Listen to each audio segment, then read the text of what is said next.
सन्माननीय सभापती महोदय, स्वर्गीय लोकनेते दिबा पाटील साहेबांच्या नावाने ज्या विमानतळाचं लवकरच नामकरण होण्याची प्रक्रिया सुरू आहे, अशा पनवेल तालुक्यातल्या येऊ घातलेल्या आणि अंतिम टप्प्यात असलेल्या आंतरराष्ट्रीय विमानतळाच्या अनुषंगाने एक सुसज्ज शहर त्या भागात असावं आणि त्याचबरोबरीनं या सगळ्या भागातली 20 किलोमीटर रेडियस मधली जी काही डेव्हलपमेंट आहे ती नियोजनबद्ध पद्धतीने व्हावी यासाठी नैना प्रकल्प जाहीर केला गेला आणि सिडकोला स्पेशल प्लॅनिंग अथॉरिटी म्हणून त्यामध्ये जबाबदारी देण्यात आली।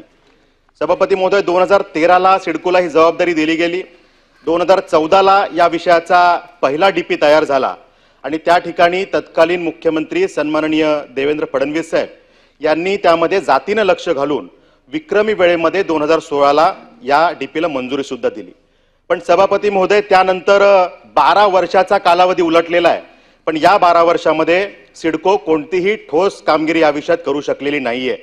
आपल्याला माहिती आहे की ज्या पद्धतीने कुंभकर्ण 6 महिने झोपायचा आणि त्यानंतर किमान 1 दिवस तरी उठून काम करत होता, पण सिडकोची अवस्था त्यापेक्षा वाईट आहे। 12 वर्ष सिडकोनी शेतकऱ्यांना देशोधडीला लावण्याचं काम केलेलं आहे।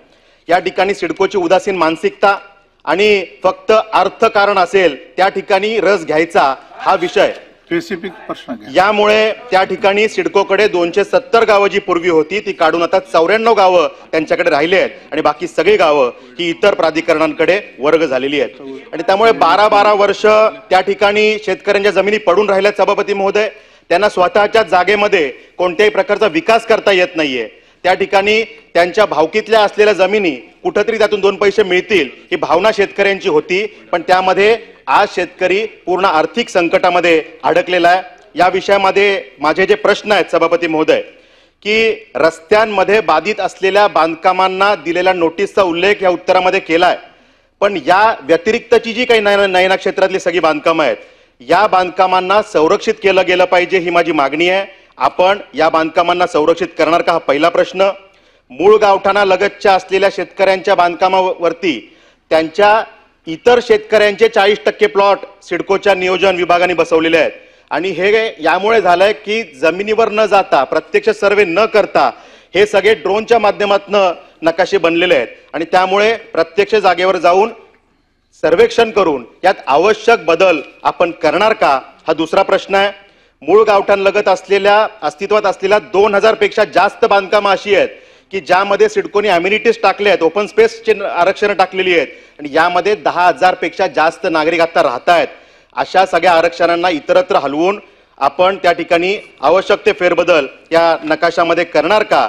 आणि सभापती महोदय, प्रश्न आहे की या योजनेत समाविष्ट नसलेली जे गावठाणा लगतची बांधकामं आहेत यांना नियमित करण्याकरता डीसीआर मधल्या तरतुदींचा उपयोग करणार असं उत्तरात म्हटलंय, पण त्या तरतुदींमध्ये त्रुटी आहेत।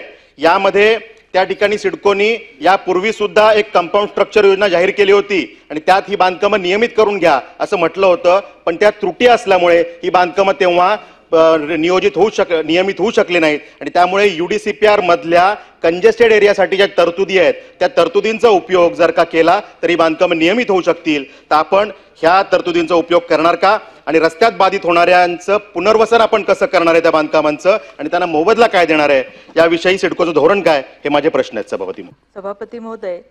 त्याच्यामध्ये जे बाधित घरांच्या बाबतीतला त्यांचा जो प्रश्न आहे सभापती महोदय, त्याच्यामध्ये जवळ आपण सर्व बांधकामं ही सुरक्षित करणार आहोत।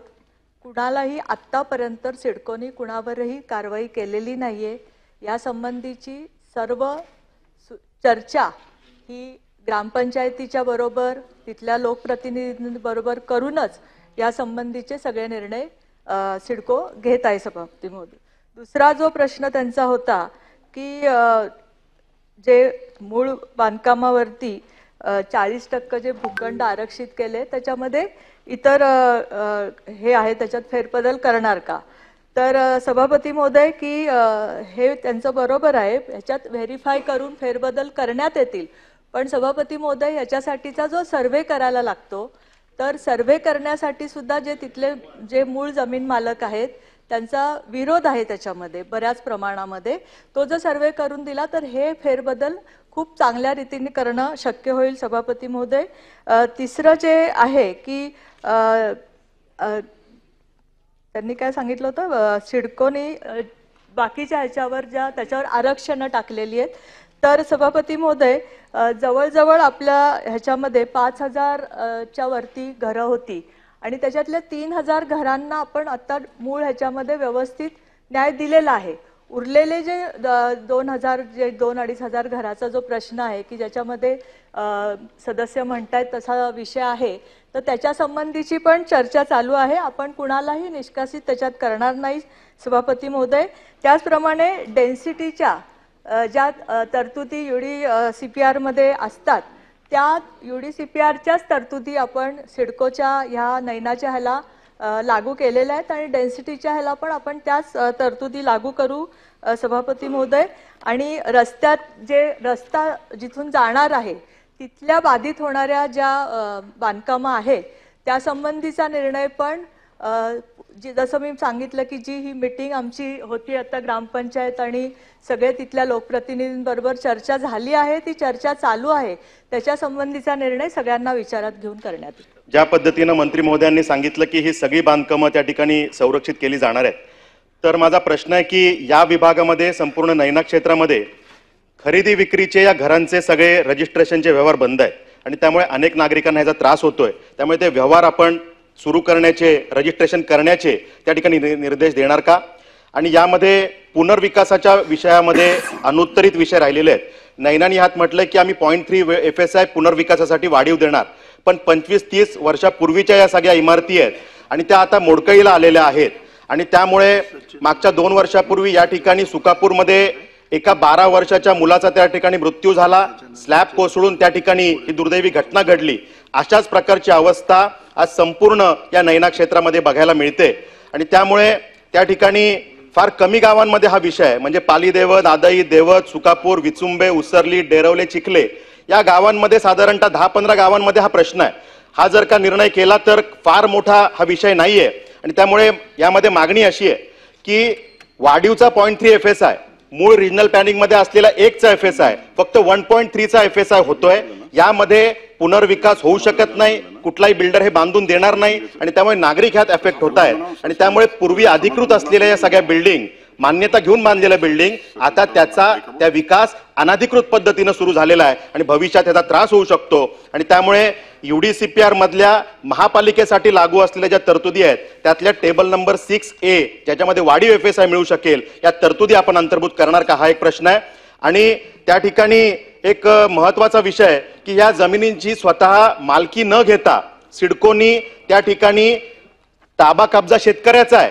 अजून सिडकोच्या नावावर प्रॉपर्टी कार्ड झालं नाहीये, सातबारा नाहीये, शेतकऱ्याच्याच नावावर आहे. आणि अशा ठिकाणी 7,900 कोटींच्या निविदा त्या ठिकाणी काढलेल्या आहेत. त्यापोटी 300 कोटी रुपये ऍडव्हान्स कंत्राटदारांना दिलेले आहेत. आणि त्या ठिकाणी रस्त्याच्या जागेची त्या ठिकाणी मोजणी केली पाहिजे, शेतकऱ्यांना त्याचा मोबदला दिला पाहिजे 40% प्लॉट, नंतर शेतकरी ती जागा सिडकोला देईल. ही प्रक्रिया असताना कलम 89 अंतर्गत ह्या जमिनीचं ॲक्विजिशन करणं अपेक्षित असताना 6 वर्षात हे ॲक्विजिशन केलं गेलं नाही सभापती महोदय.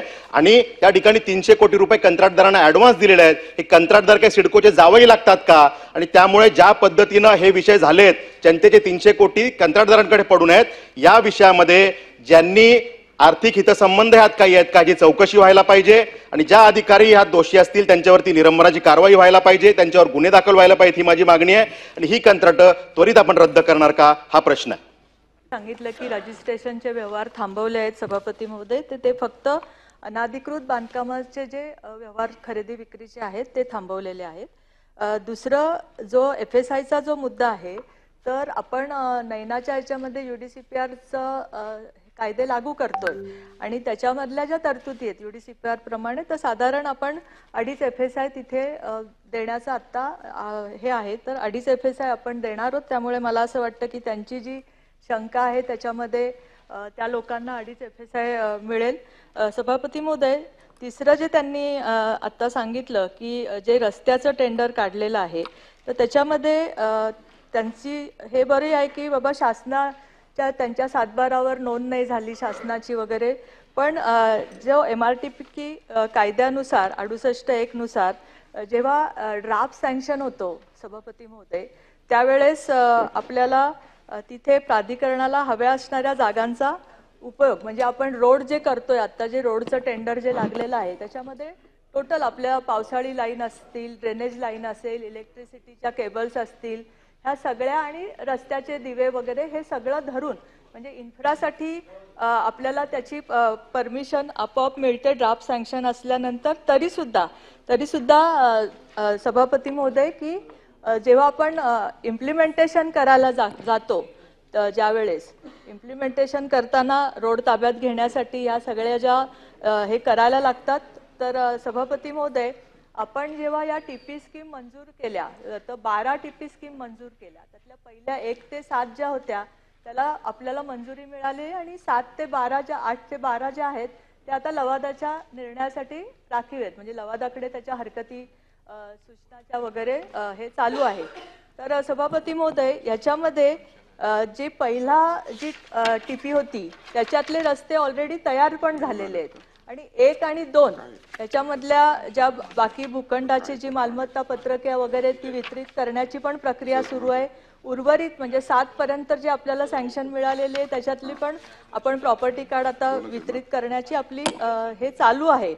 त्यामुळे रस्ते जसं आपण म्हणतो की टीपी करताना पहिलं आपल्याला आरपी करायची परमिशन असते त्याप्रमाणे प्लॅनिंग करून हे टेंडर आणि ह्याच्यात 149 रस्ते होणार आहेत.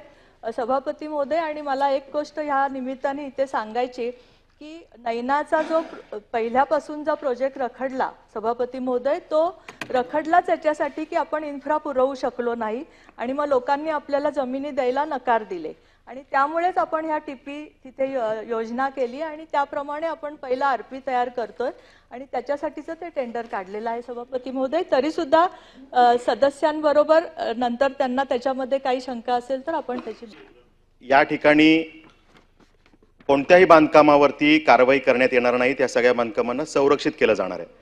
मग त्या बाबतीमध्ये आपल्याला त्यांना खरेदी विक्रीचे रजिस्ट्रेशन सुरू करून देण्यासाठी अडचण काय?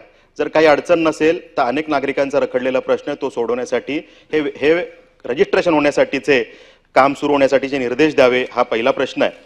या ठिकाणी सभापती महोदय मंत्री महोदयांनी सांगितलं की एकदा 68 खाली आम्हाला कन्सेंट मिळाला की ती जमीन आमच्या मालकीची होते. तर ही जमीन आमच्या सिडकोच्या मालकीची होत नाही, ती त्यांच्याकडे निहित होते. भविष्यात ती त्यांना मिळणार आहे हे खरं आहे, पण 7/12 वरती किंवा प्रॉपर्टी कार्डवरती जोपर्यंत सिडकोचं नाव चढत नाही तोपर्यंत त्यांना अधिकृत अधिकार नाही तिथे टेंडर करण्याचा.